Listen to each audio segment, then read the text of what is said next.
Hello, Sanbonani, Dumalang, Absheni, Ndemacharoni, Salam, Bonjour, Ciao, Hola, Madam President here. And I just have a quick thought, don't you find it a little bit underwhelming when you come across an individual who is so heavily indoctrinated, so stuck in their bubble that logic has become non-existent in their lives?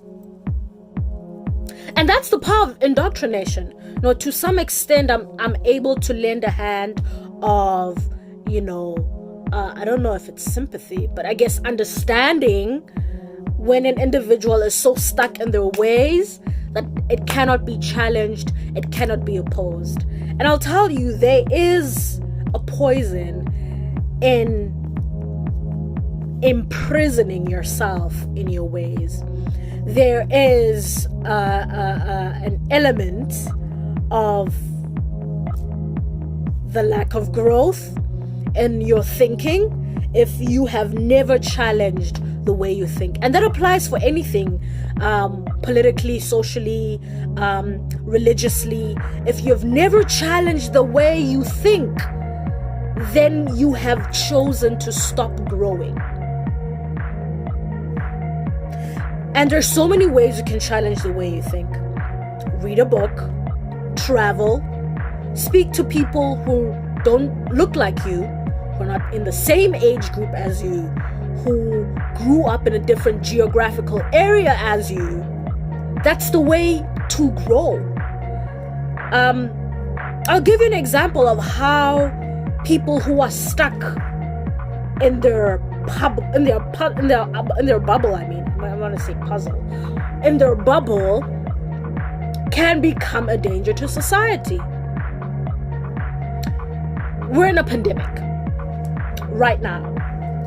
The coronavirus is an ailment which even our scientists, our medical practitioners have not come to fully understand, right? So the best thing to do, as recommended, is to stay indoors, stay home, go out only when absolutely necessary. But guess what? We have individuals who are protesting for their right to choose, to have liberty. They're so much against the ideology of communism that the thought of a government giving out instructions scares them to death. Those people are now a danger to society. And it's so ironic that the same people who say, listen, you as a government cannot tell me what to do, I have my own liberty rights, etc., are the same people telling other people that they don't have a right over what to do with their body. I'm talking about abortion.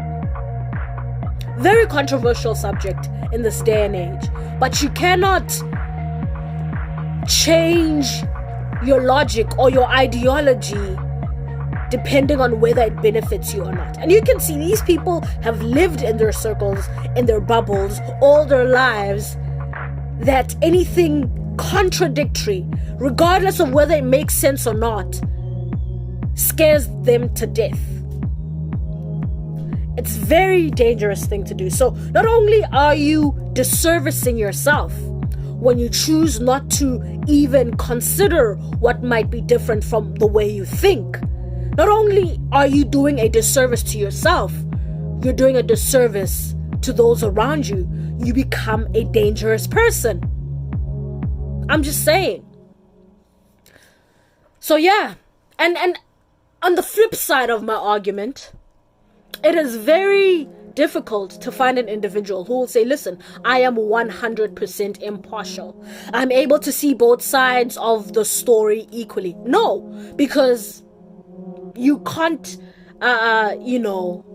debunk the fact that we are a product of our environments. We are a product of our experiences. That's something you cannot categorically, mentally, make irrelevant so that you can accommodate impartiality. That's very difficult to do and accomplish. So on the flip side of my argument of making you or pushing yourself to think outside of your box, yes, that's why people have, their beliefs, their ideologies on different... So, in conclusion, keep reading, keep seeking truth, and keep asking questions.